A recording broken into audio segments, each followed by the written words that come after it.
I try to make the nicest image possible, especially in a shoot like this, which is really a creative mishmash of talent. I like to meet people, I like to network, I like to create anything that hasn't been done before, and I like to bring, I suppose, a sense of dream and of imagination to everyday life. When I create photos, I think the idea is not necessarily to tell a complete story. You don't need to know exactly what the story is. It needs to get people to wonder, why are these people here? Where are they going? What is happening? There's a sense of mystery, a sense of magic, and it's all drawn in through some very tight composition and lighting. It's only when you do these personal projects that you really have that freedom. The freedom to create, to dream, to let things take place organically. Going out of my way, I think, coming out into the middle of a forest in San Francisco with a whole bunch of models, makeup artists, hairstylists, is actually a very normal day for me, which is kind of exciting. So I definitely gotta say, I love my life, and it's very fun.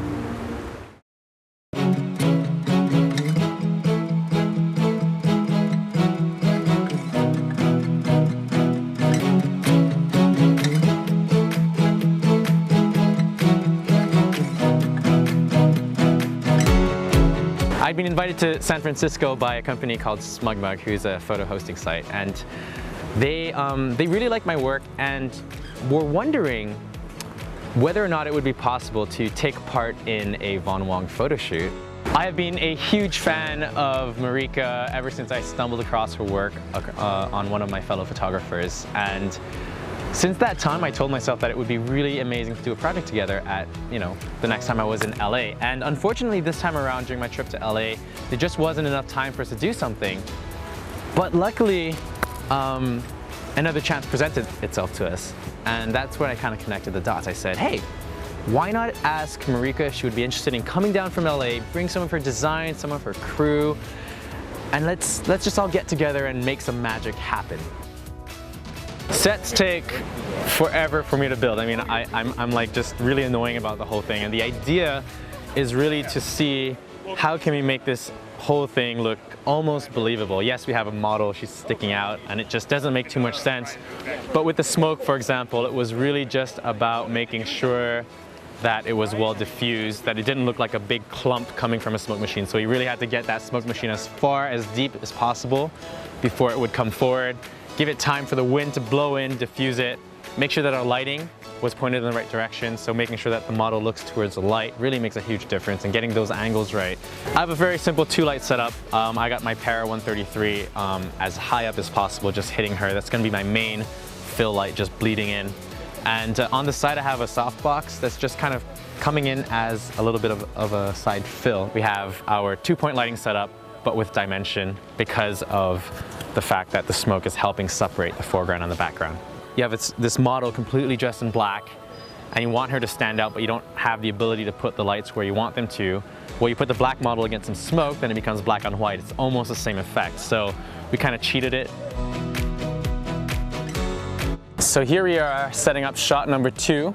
As you can see, there is a pretty grandiose setup happening over here. We have decorated the entire woods in cobwebs that we bought from a party store. So we have a man climbing a tree, decorating the tree with spiderweb. We've decorated all around, and the model is pretty much ready to go, freezing her butt off, but that's just part of the suffering that a model has to go through. The lighting setup that we have going on right about now is one Para 133 over here on the left. There is a softbox hiding in the bushes over there on the right, both designed just to make the model pop out a little bit. Now, the shutter speed has been adjusted just to let enough ambient light bleed in. It's really hard to shoot with too many hard lights. I'd love to rim her out a little bit more, but with the bushes coming in, it would just hit the leaves too much and make those kind of draw too much attention in. I'm really liking how they're turning out on camera right now. With the smoke machine kind of bleeding in, we get some really nice atmosphere going on, and the spider web is really just to kind of set a mood. It's not, hopefully not too obvious, not too tangible. I think it will just give a general mood and feel to the whole image.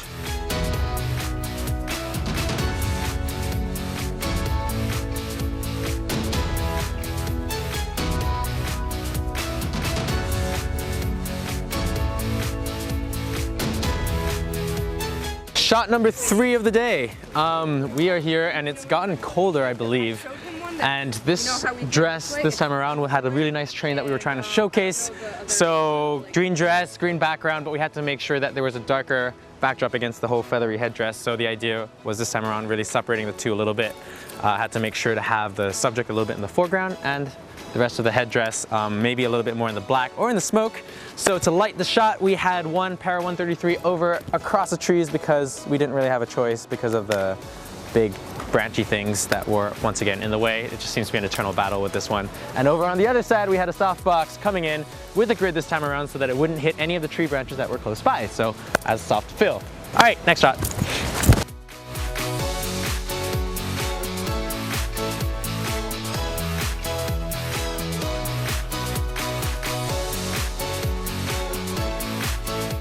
Last shot of the individual people has just been completed, probably the toughest of all of them. Not only are we surrounded by poison oak, we're on a steep ravine, there is nowhere for us to stand, and the lights are really in the bushes, they're on the mountains, it's just all over the place. We've built this little platform for me, incidentally, which is made of 3 rocks, a piece of plywood, and a ladder, where we're just slipping all off. So I came in really close this time around. I wanted something different. It needed to be something different from the other shots. We didn't want to reuse anything, so he had a really white costume, had to be really stark. So this time around, getting a 14 to 24 large wide angle lens because the area was so narrow to create these leading lines. And then trying to work with the model, trying to figure out, well, what could he do with the space awarded to him? In terms of lighting, we had one pair way up high coming in from the top, just creating this really nice top light, as well as a softbox that was completely gridded just to provide the side fill.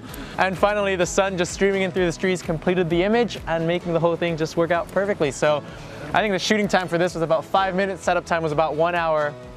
That's how it's done. Off we go.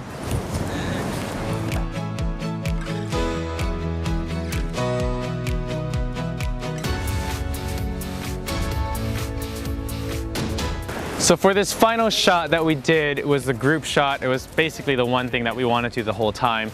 So SMUGMUG offers printing services, and in their HQ, they just print out these massive prints. And Chris has been wanting, so Chris, the CEO of SMUGMUG, has been wanting a really, really big print of mine at any given point in time. So I figured that, you know what, let's make it happen now. So what I did with my D800 was just kind of shoot a whole bunch of portraits to create one single landscape image. Now I hope it's gonna work. I haven't really done it like this before, especially not with characters, especially not with smoke. So it's gonna be a lot of fun putting this together. The lighting was created in a variety of different stages. There's basically 3 different shots that are happening, right, middle, and left. So right and middle were pretty much lit by the same thing. So everything that was bleeding in from the right, basically the Para 88, as well as the softbox, were kind of coming in, hitting our models on the rightmost / center area. Additionally, there was a speed light hitting our model just in green on the floor, just from the back to give her a little bit of definition. And then in the center, the 2 lights hitting the model in the middle was really what made him pop out. So that's a Para 88 and a Para 133. So these 2 lights just kind of bringing him in just in white, so he popped out just even more. And last but not least, over on the side, there was a softbox hitting the back of our leftmost model, that is Jessa, who also had a speed light behind her to create a nice little backlight. These models just drove in the entire night, overnight, just to be a part of this, freezing the entire day, and we had these crazy costumes, these headpieces just sticking out of everywhere, and we went into these crazy inclines that really are just so hard to shoot in, and we still managed to pull it off. And I just love sharing stories like that because by nature, they're magical. There's really something special about it. Not just the shots itself, but the bringing together of people, that community, that, you know, it's awesome.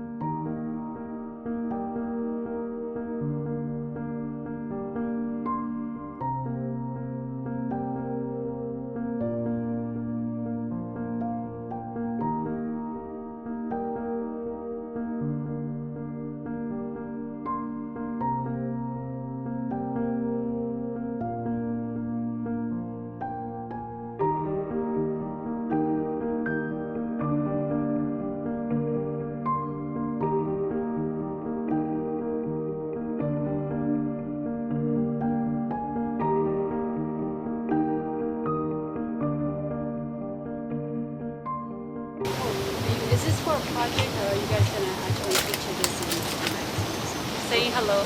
If you guys need us, call us. Perfect. Thank you. Thank you. Like, let's see the costumes over there. That's Closest you got to a police officer. 3, 2, 1. Up to, right? Distracted. You're not meant to. We'll leave you a souvenir. Oh wait, I need a picture. Sorry, I'm gonna be very obnoxious here. I want to join this party. Are you in? Yeah.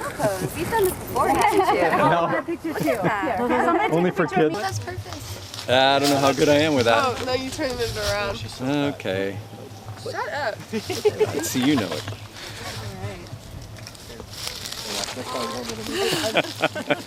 Thanks an awful lot. That's a first. I took a selfie with a cop. Oh, God.